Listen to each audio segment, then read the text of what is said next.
সাহিত্যৰ সকলো কাৰ্যসূচী বা অন্যান্য কাৰ্যসূচীৰ লগে আমাৰ সাংস্কৃতিক অনুষ্ঠানো থাকিব, প্ৰতিদিনে থাকিব। আৰু এই সাংস্কৃতিক যি অনুষ্ঠান, এই অনুষ্ঠানবিলাকত অসমৰ আমাৰ ভালে সংখ্যক আমাৰ প্ৰসিদ্ধ যথা আমাৰ শিল্পী ইয়াত আহি অংশগ্ৰহণ কৰিব। ঠিক তেনেধৰণে আমাৰ যিটো আমাৰ সাংস্কৃতিক সত্তা, এইখিনিকে আমি আগুৱাই নিয়াৰ কাৰণে যৎপৰোনাস্তি চেষ্টা চলাইছোঁ।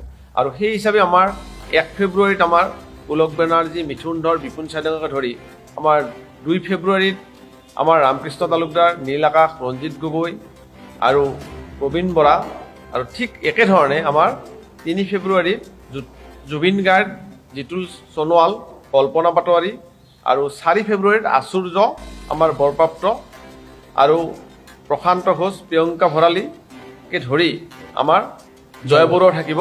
এই ধৰণে আমাৰ গোটেই যিটো আমাৰ সাংস্কৃতিক দিশ বা সাংস্কৃতিক এইটো কৰাৰ কাৰণে গোটেই এটা পৰিকল্পনা আছিল। আৰু পৰিকল্পনাই নহয়, আমি আপোনালোকৰ ধৰণে আপোনালোকৰ লগত আমি আপোনালোকৰ প্ৰচাৰ মাধ্যমত আমি প্ৰকাশো কৰিছিলোঁ। কিন্তু তাত এটা কথা আহি পৰিলে কি শেষলৈকে যে আমাৰ যি জুবিন গাৰ্গ 3 তাৰিখত যিটো অনুষ্ঠান আছিলে, অনুষ্ঠানটিত ইতিমধ্যে আমাক প্ৰত্যক্ষ কৰি আমাক যোগাযোগ কৰিছে যে তেওঁ এৰাব নোৱাৰা যিটো অসুবিধা, কাৰণ তাৰ কাৰণে তেওঁ হয়তো সেই অনুষ্ঠানত তেওঁ থাকিব নোৱাৰিম বুলি আমাক জনাইছে। আৰু সেয়ে আমি এই চেগতে আপোনালোকক জনাব বিচাৰিছোঁ যে আমাৰ যিখিনি অনুষ্ঠান, এই অনুষ্ঠানখিনি অতি সুন্দৰভাৱে চলাই নিয়াৰ ক্ষেত্ৰত আমি আকৌ কি ধৰণে সংযোগ কৰি বা কি ধৰণে আমি আগুৱাই নিব পাৰোঁ সেইটো চেষ্টা কৰিছোঁ।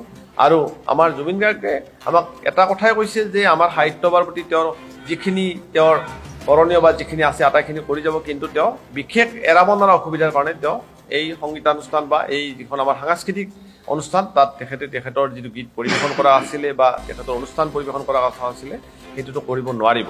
আৰু সেই কথাখিনিও আপোনালোকৰ জৰিয়তে আমি জনাই দিলোঁ, কাৰণ হয়তো পৰৱৰ্তী সময়ত আপোনালোকে বিভিন্ন কথা ভাবিব বা বিভিন্ন ধৰণে এইটো কথাটো আপোনালোকে চিন্তা চৰ্চা কৰিব। সেইকাৰণে আমি সকলো ক্ষেত্ৰতে আমাৰ সদাশয় ৰাইজৰ আমি আমাৰ সাহিত্য সংস্কৃতি তথা আমাৰ সাহিত্যভাষণক আগুৱাই নিয়াৰ ক্ষেত্ৰত সকলোৱে সহায়তা কামনা কৰিছোঁ। আৰু সাংস্কৃতিক দিশটো বিশেষভাৱে আগুৱাই নিয়াৰ কাৰণেও আমি আৰু পৰিকল্পনা কৰিছোঁ, যিখিনি আমি হয়তো আপোনালোকক পৰৱৰ্তী সময়ত আমি জনাব পাৰিম।